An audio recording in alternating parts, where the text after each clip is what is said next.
Hi, it is John Porter Robinson. In grade school, I loved the Percy Jackson series, and it really got me into Greek mythology. I remember watching the Percy Jackson and the Lightning Thief movie and being mesmerized by the scene of the Hydra in the museum. Out of all the crazy things within the series and the movie, I was most fascinated by the Hydra. Looking back at it, here's a picture from the movie. It is clear to see how appealing it could be for children, though it can also be appealing for any age group, as it is deeper than just some monster in a movie. Even now, I think it still holds up, and the concept of the Hydra is still something that today I am still fascinated with.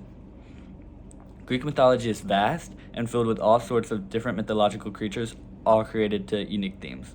Although created centuries ago, the Hydra can still be compared to problems seen today. The Hydra's ability to multiply its heads when they are cut off could be connected to anxiety and how a problem with an easy solution can feel unsolvable if dealt with poorly. The Hydra has characteristics that make it interesting and a useful resource to this day. In Greek mythology, the Hydra is known as the Lernaean Hydra due to its residing in the swamps by Lerna, an ancient city. The Lernaean Hydra is a giant snake beast with 9 different heads, although many sources will contradict the exact number. This is given to me by 23 Hydra Greek mythological facts. If one of its heads were to be cut off, 2 more would grow back in its place. One of its heads was said to be immortal. The Hydra is from Greek mythology, and it is the offspring of Typhon and Echidna, the mother and father of all monsters. When fighting the Hydra, Hercules attempted to use brute force and just constantly chop away at the heads. This obviously did not work, and in the end, Hercules ended up getting overwhelmed and had to call for help from his nephew Lolas. Lolas used a torch at the stumps of the heads as Hercules cut them off. This cauterized the wounds and blocked off the Hydra's regenerative abilities. Hera then sent a giant crab in order to help the Hydra, which Hercules swiftly stomped under his foot. This is all depicted on a vase that is dated back to around 525 BC. Here's a picture of the vase.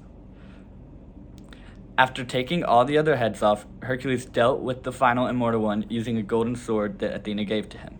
After dipping some arrows into the Hydra's toxic blood, Hercules took the immortal head and buried it under a giant boulder in order to keep it there forever and allow it to never regenerate again. This was the end of Hercules' second labor, although King Eurydice and Hera both refused to accept it because he received help from Lolas and didn't complete the trial on his own. Anxiety and overthinking are very closely related. In my experience, these two can make mountains out of molehills. Whether it is a homework assignment or something someone said to me, anxiety and overthinking just simply cause things to grow out of control. This is exactly like the Hydra's ability to multiply its heads when they are cut off. I see the castration of the stumps to be the equivalent to talking out your problems and anxiety. Just like Hercules, if the problems aren't dealt with or the heads are not castrated, it is easy to get overwhelmed. If you try to ignore your problems and keep just like metaphorically chopping off heads, before you know it, you are overwhelmed and it's too late for you to be saved and your problems can swallow you. After Hercules defeats the Hydra, he said that he used his arrows and dipped it in the toxic blood of the Hydra to use in his later trials. I see this as like people who have defeated their own monsters and like using it to help others, just like how a sponsor would help a recovering addict. This is my interpretation of the Hydra symbolism, although there's a much more popular interpretation. The Lernaean Hydra is more popularly tied back to desire. The lake of Lerna itself, where the Hydra lived, was known as a place of desire and was a place where Zeus met many of his lovers. The slaying of the Hydra was a victory over desire. This is said by Lernaean Hydra interpretation. It is a popular interpretation that the many heads represent the intricacies and layers of the human mind.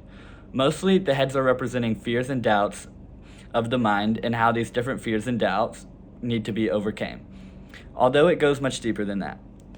The Hydra being the spawn of Typhon, who commonly represents ignorance, and Echidna, who is known to stop the process of evolution in the Union, makes the Hydra be seen as a product of ignorance and separated conscience. The Hydra lives in the marsh of Lake Lerna. The marsh is often seen as a border between life and body. Within the Hydra lies the roots of guilt, shame, and mental fears. This continues to support the idea of the Hydra representing something more than just a monster from a make-believe story. Currently, as you can see, I'm in Chicago on vacation, and yesterday we went to the Art Institute, and while there, I stumbled across this painting. I further looked into it, and even back in 1876, Greek mythology was used in order to deal with real-life scenarios. According to Gustave Moreau in Hercules and the Lernaean Hydra, its style of brown and black ink is used to distinguish the forces of good and evil and was used as commentary on the current events of the time, specifically the Franco-Prussian War, which took place in 1870 to 1871. Mythology is being pushed more and more into our popular culture. According to Fabien Biver-Perrin, it has known great success through reception since antiquity. This success is not over yet. With the new Percy Jackson Disney Plus show in development, the Hydra and many other mythological creatures are bound to show up. I hope this will further the interest of mythology. Not only that, but while looking back at these scholarly articles, I was constantly coming across articles with the Hydra being mentioned, but not Greek mythology-wise. It was being used to represent a problem that was hard to deal with and just kept coming back.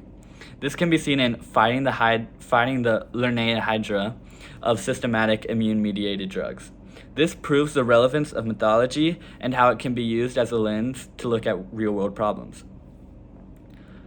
In conclusion, using the example of the Hydra, it is clear Greek mythology has a much deeper use than just fun stories about gods and mythical creatures. It has been centuries since the story of the Hydra was created, yet its themes and representation still hold up to modern society. I encourage you to look into the Hydra and more mythology, as these stories have age-old wisdom that can prove useful to your own troubles and anxieties. Each story in mythology has some sort of wisdom hidden in it, and who knows, it could help you with your current problems. Thank you.